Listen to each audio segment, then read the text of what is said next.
Bonjour à toutes, bonjour à tous, bienvenue sur le podcast Flamme jumelle, flamme humaine. Et je m'excuse d'avance pour la qualité de cet audio puisque je suis à nouveau partie sur le chemin de Compostelle. Et donc la vidéo est tournée avec mon téléphone, avec les moyens du bord et le bruit de l'auberge où je suis logée en ce moment. Alors, ce voyage me permet d'intégrer tous les événements qui se sont passés ce dernier mois. Vous savez que je suis à nouveau dans une phase de séparation, que j'espère la dernière, et qui arrive au bout d'une phase de pré-réunion plus ou moins chaotique, avec aussi des allers-retours. Et j'avais envie de vous faire un petit podcast sur ce qu'on appelle dans le jargon des flammes jumelles la complétude ou la plénitude, puisque bien évidemment le fait de marcher toute la journée et d'être en introspection permet de goûter ces états-là. Et je voudrais vous faire ce podcast surtout pour casser un peu les idées reçues que j'avais moi-même en tête quand je suis tombée dans ce parcours, surtout quand j'ai conscientisé ce parcours et que j'écoutais des vidéos, des contenus pour comprendre comment ça fonctionnait. Et il y a des idées reçues comme quoi la complétude est un état où on est en permanence bien posé, en joie avec soi, en amour avec soi, qu'on ne pense plus du tout à l'autre, que toutes nos émotions sont hyper stables, que le positionnement est clair, qu'on n'accepte plus rien d'autre, et comme si c'était une sorte d'état de béatitude. Et vous savez que le titre de mon podcast est Flamme jumelle, flamme humaine. J'aimerais ramener ça, alors vraiment, encore une fois, ce que je dis n'engage que moi. Peut-être que je changerai de discours au fur et à mesure de l'évolution. Et prenez ce qui résonne avec vous, ne prenez pas ça comme une vérité absolue. Mais pour moi, flamme humaine, l'humanité inclut qu'un état stable n'est pas un état où il n'y a plus d'émotion, n'est pas un état où on est en joie en permanence. Tout simplement parce que c'est pas possible en tant qu'être humain. La joie, c'est une émotion. Une émotion, c'est fait pour passer, ça dure à peu près entre 45 secondes et 1 minute 30. Je parle de la joie, une autre émotion peut être la tristesse, la peur, la colère, le dégoût, la honte, etc., etc. Ce qui veut dire, et j'en avais parlé dans un précédent podcast, que si on veut être en joie, ça va être des moments passagers. Par contre, il peut y avoir plein de moments passagers dans la journée. Ce qui donne quelque part comme si on faisait des petits points sur une ligne. Si les petits points sont hyper rapprochés, quand on regarde de loin, on a l'impression que c'est une ligne tracée alors que c'est une multitude de petits points. Et du coup, ça donne cette impression de stabilité. Et c'est effectivement ce qu'on ressent dans une étape de complétude et de plénitude. Mais cette stabilité ne veut pas dire qu'en permanence, 24 heures sur 24, 7 jours sur 7, vous êtes en joie, en amour, calme, posé. C'est simplement que vous avez, alors d'une part comme du recul par rapport à tout ce qui se joue à l'intérieur de vous, aux émotions qui vous traversent, et vous êtes capable de vous positionner en tant qu'observateur. Quand il arrive quelque chose, une émotion de joie ou une autre émotion, de dire « Ah, je le vois et ça me traverse ». Et le fait d'être un observateur stabilise énormément ces passages d'émotions, permet de ne pas la cristalliser dans le corps et permet de la vivre pleinement, mais sans s'y accrocher. Alors bien sûr, si c'est de la joie, on est heureux de s'y accrocher, mais si c'est une émotion désagréable, moi je parlais de peur, de colère ou de tristesse, parce qu'on est tous humains et que ça nous arrive à tous, j'ai envie de dire quasiment tous les jours, eh bien, ça permet que cet état d'être où on se sent stable,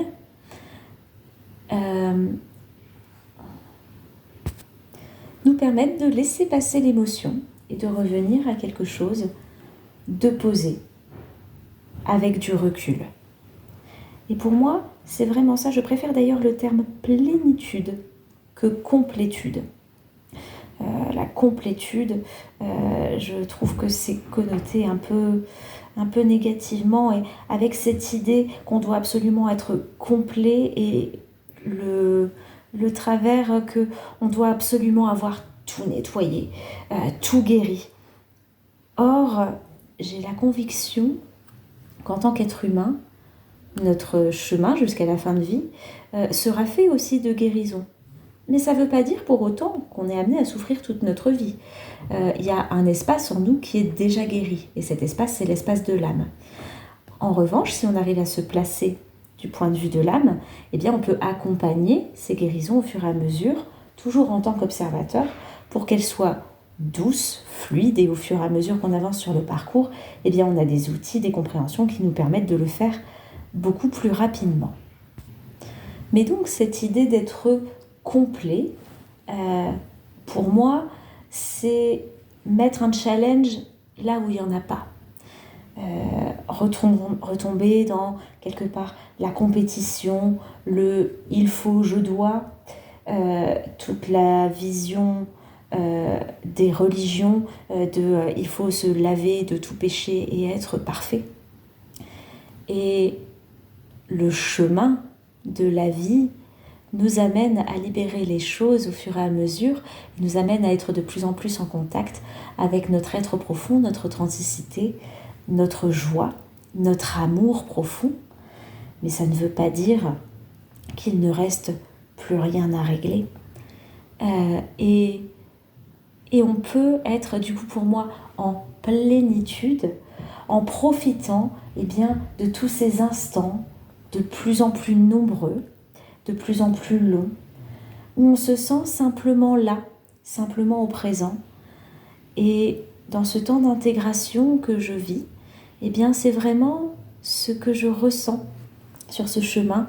Certains savent que j'ai déjà fait un bout du chemin en avril, et je peux vous assurer que je ne vis pas du tout le même chemin, que ce chemin-là est beaucoup plus posé, beaucoup plus en accord également avec mon corps, où j'arrête de forcer, d'aller dans la souffrance, dans la limite, et où je profite bien plus des paysages, des bruits, des odeurs, du rythme de la marche, et vraiment de ce qu'on peut dire l'instant présent.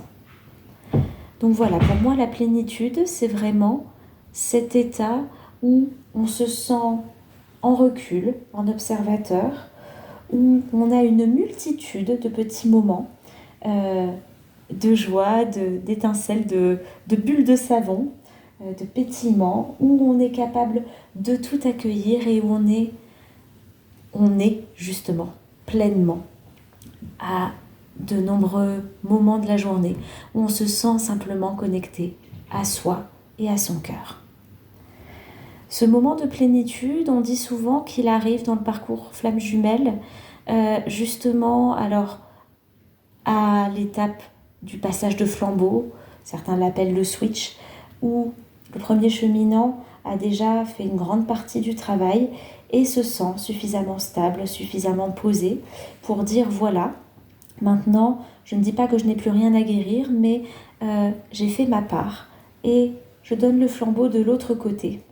Et en ça, je me positionne, voilà où moi j'en suis. Je suis arrivée quelque part en haut de la montagne, même s'il me restera des choses à nettoyer. Et maintenant, à toi de décider si tu as envie de gravir la montagne également. Et c'est pour ça que ça arrive souvent à une période de séparation, puisque les séparations, et j'en ai parlé dans mon précédent podcast, permettent simplement aux deux énergies de se rééquilibrer.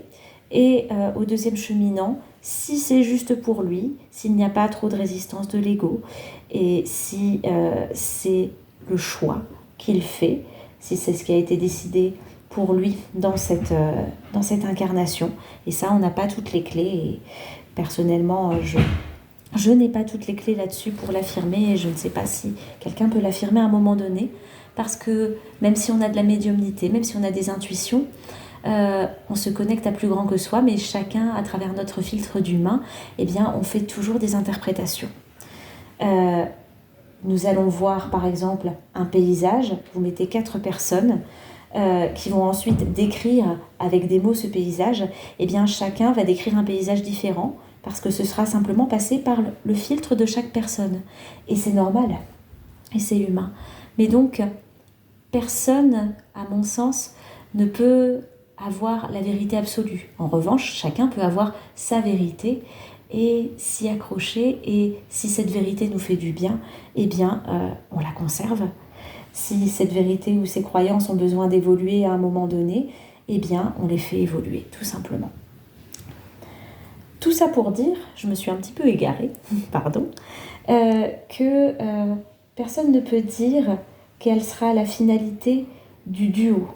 On peut être sur un chemin d'amour, c'est le chemin du parcours de flamme jumelle, d'amour pour soi, d'avoir envie de se réunir à l'autre, mais cette étape de plénitude nous permet de lâcher prise sur le résultat. Et le lâcher prise, c'est un gros morceau.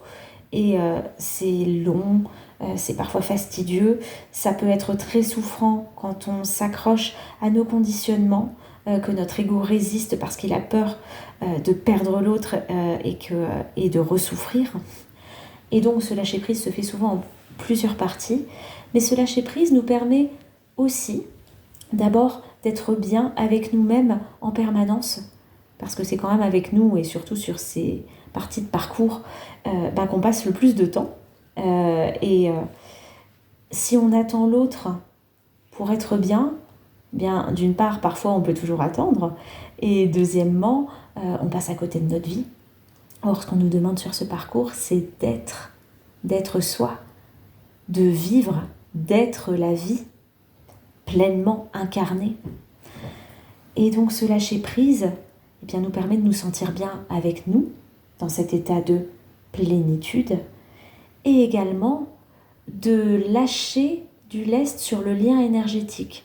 Ce qui fait que l'autre n'est plus nourri par notre énergie, puisque notre énergie est recentrée sur nous-mêmes, mais pas dans le but de le faire avancer lui, juste parce qu'on a compris qu'être en amour pour nous-mêmes, c'est nous concentrer sur nous. Et c'est être présent, simplement un « je suis » pleinement là. Et le fait que le lien énergétique du coup lâche, d'une part ça enlève une chape de plomb sur les épaules de l'autre, qui sent qu'il n'y a plus d'attente, et ça lui permet aussi de ressentir potentiellement le manque et de voir ce qui se cachait à lui-même et de se rendre compte que tout ce qu'il a renvoyé à l'autre en disant mais c'est de ta faute et ma vie était bien avant et non je ne veux pas travailler là-dessus et c'est à cause de toi que je ne suis pas bien et c'est à cause de toi que je suis partie, et bien de se rendre compte que ça n'avait rien à voir avec l'autre mais tout à voir avec soi et avec ce qu'on n'a pas regardé parce qu'on avait peur de souffrir et ce qu'on n'a pas libéré et de potentiellement faire le travail.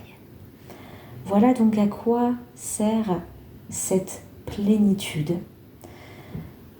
Je sais que beaucoup de personnes sont dans cette phase de transition en ce moment, de se poser beaucoup de questions par rapport au lien et d'être dans ce lâcher-prise, parfois un peu de gré ou de force. Et voilà à quoi amène ce lâcher-prise. Et si vous êtes dans cette phase, sachez que je suis d'abord de tout cœur avec vous et que vraiment, on en sort. Laissez faire le processus, faites confiance. Si vous avez besoin d'aide pour passer ce cap difficile, n'hésitez pas à en parler à des personnes de confiance qui vous comprennent, que ce soit de personnes autour de vous, de la famille, si vous avez la chance d'avoir dans votre entourage, parce que c'est rarement le cas dans les parcours, mais des gens qui peuvent vous comprendre et vous soutenir, ou un thérapeute, quel qu'il soit. Voilà ce que j'avais envie de vous dire pour aujourd'hui.